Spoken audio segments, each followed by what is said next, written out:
Alright lads, welcome back to another video. Now, you'll notice this is new content on the channel. Decided that I'm going to try this, see if it works out, because I've done this before on the channel and it didn't really work out in the way I wanted it to. Basically, Pars Roundup. If you are a OG of the channel, you'll remember this series because I did it way back when the channel was called DA Talk. I know there'll still be a few years around for those days, so if you're still here for them, good on you. But it's making its return in the time where my channel is now obviously grown far superior to what it was back in the day, and let's see if the content is still wanted on the channel. I'm basically going to go through 3 or 4 talking points per episode about Dunfermline Athletic that I think are pretty relevant. So, without further ado, let's get into the episode. So the first one that we're going to talk about is a new deal for Paul Paton. Now, he's got 4 months left on his Dunfermline Athletic contract. He signed a 1-year deal in the summer.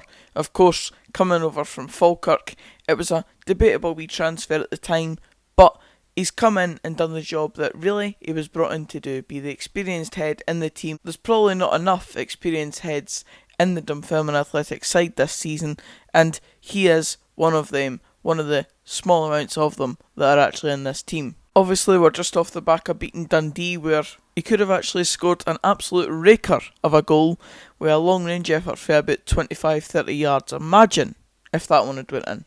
But regardless, Paul Paton did not score. Ryan Dow and Kevin Nisbet did, and when Kevin Nisbet scored, he ran over to Stevie Crawford to celebrate with him and the rest of the coaching staff and the subs bench, etc, etc. Paul Paton followed Kevin Nisbet across and made sure to give Stevie Crawford a wee hug as the celebrations were going on. He then proceeded to tweet after the game saying, "The things you have to do when you've got 4 months left in your contract."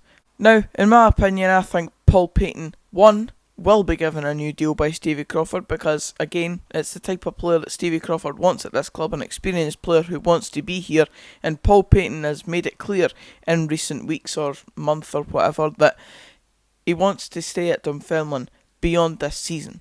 And I think, number 2, he deserves a new contract. Despite the fact that sometimes he's been a bit iffy here and there, he has come in and done the job that you really expected from a player like that. He's not a fantastic player, he's not a world beater, he is just Paul Paton. In my opinion, he absolutely ran the midfield against Dundee at the weekend there, and that's Paul Paton being Paul Paton and keeping to the level that he can be at.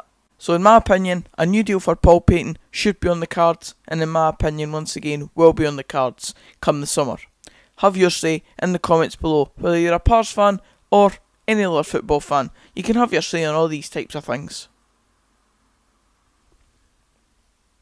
And the next thing we're going to chat about on Pars Roundup this week is Dom Thomas, Mr. Showboat himself. I wanted him signed in the summer. Back in the summer, of course, when we were having an overhaul of the squad, I thought Dom Thomas was one of the players that really fitted into what we were trying to do. And unfortunately, we didn't sign him in the summer, and we got Greg Kiltie on loan for Kilmarnock instead. Greg Kiltie spent half the season with us, he went back, and we've gotten Dom Thomas in now. And I'm just delighted that he's here, to be honest. He's got some skill in him, and if you saw the wee bit that he did against Dundee, then you'll know exactly what I mean. Here is that piece of skill.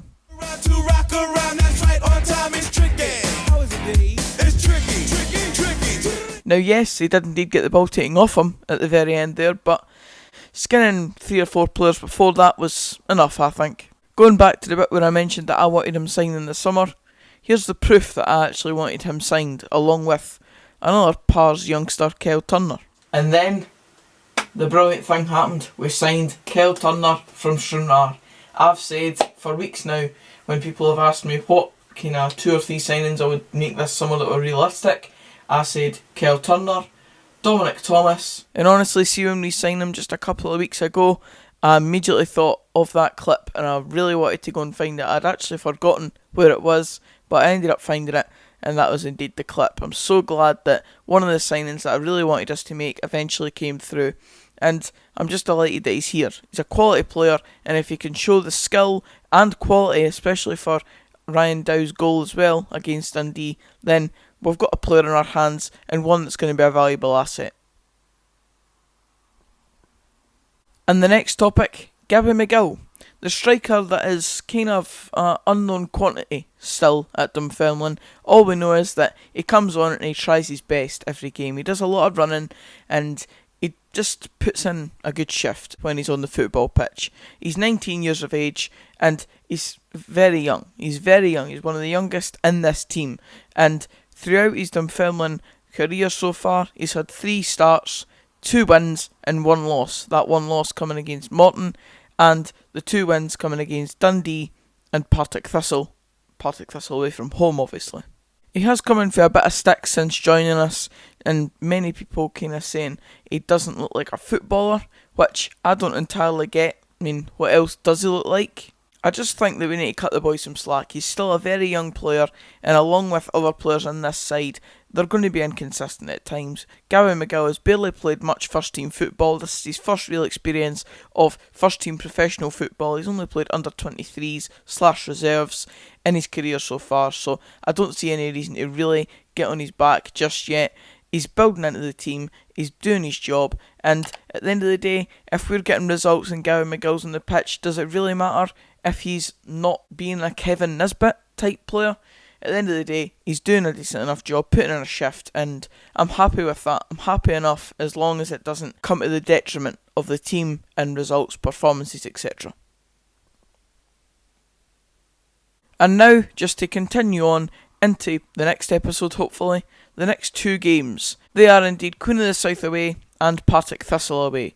Now, I think personally, 4 points from these games should be the minimum requirement, if not winning both the games, because at the end of the day we've been on a slump of form recently, 5 games without a win in the league, and then that win against Dundee kicked us back into a bit more of a positive vein.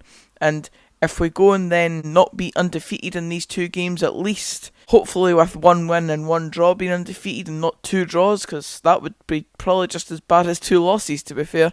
I just want to see us pick up positive results from now on, and against teams like Queen of the South and Partick Thistle, we really need to be beating those teams because they are the ones below us. Partick Thistle, despite bringing in players and looking like being positive in the second half of the season, they're not picking up the results just yet. So I think against teams like Queen of the South, go there and finally win a game. We've no won there since the end of the 2016-17 season when Nicky Clark scored that really strange header. Every other time we've went there, it's pretty much been a draw or a loss. But Partick Thistle as well, we won there earlier this season. So there is proof in the pudding that this team can beat Partick Thistle away from home.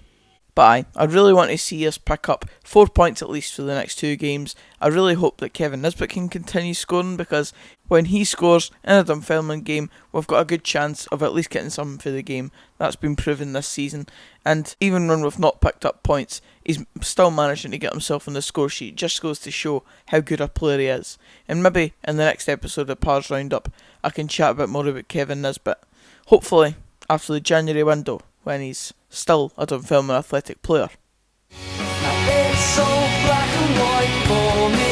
But aye, that's it for Par's Roundup, the return.